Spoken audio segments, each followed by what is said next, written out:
தமிழகமெங்கும் கிளைகள் கொண்ட Annamal institute of hotel management and hospital management படிப்பில் சேர்வதற்கான அட்மிஷன் நடைபெறுகிறது.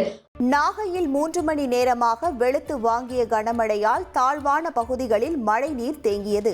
மத்திய கிழக்கு அரபிக்கடலில் உருவாகியுள்ள காற்றழுத்த தாழ்வு பகுதி காரணமாக தமிழகத்தின் பல மாவட்டங்களில் கனமழை பெய்யும் என சென்னை வானிலை ஆய்வு மையம் தெரிவித்திருந்தது. அதன்படி நாகை மாவட்டத்தின் பல்வேறு பகுதிகளில் 3 மணி நேரமாக சூறை காற்றுடன் கனமழை கொட்டி தீர்த்தது. கடலோர பகுதிகளில் பெய்த மழையால் வேளாங்கண்ணி உள்ளிட்ட பல்வேறு பகுதிகளில் மின்சாரம் நிறுத்தப்பட்டது.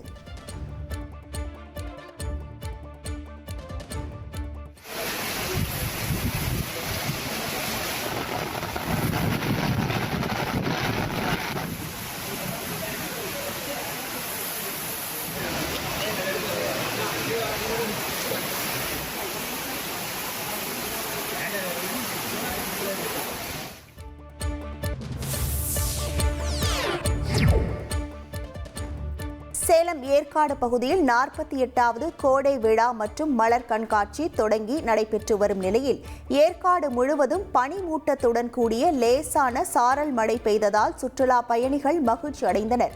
மேலும் திடீரென பனிமூட்டம் போர்வை போன்று சூழ்ந்த காட்சியை சுற்றுலா பயணிகளை மகிழ்ச்சியுடன் புகைப்படம் எடுத்து மகிழ்ந்தனர்.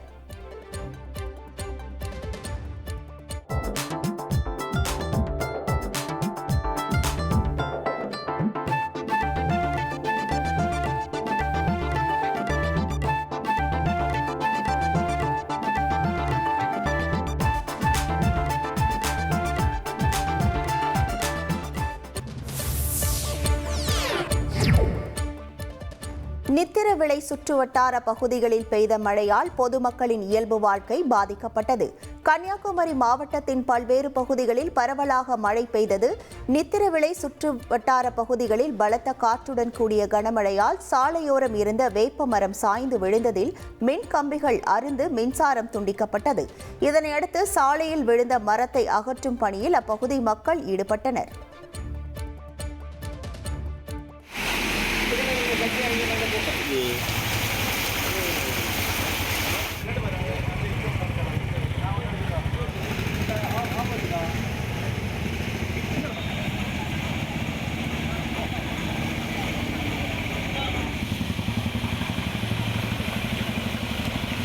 தமிழகமெங்கும் கிளைகள் கொண்ட Annamal institute of hotel management and hospital management படிப்பில் சேர்வதற்கான அட்மிஷன் நடைபெறுகிறது.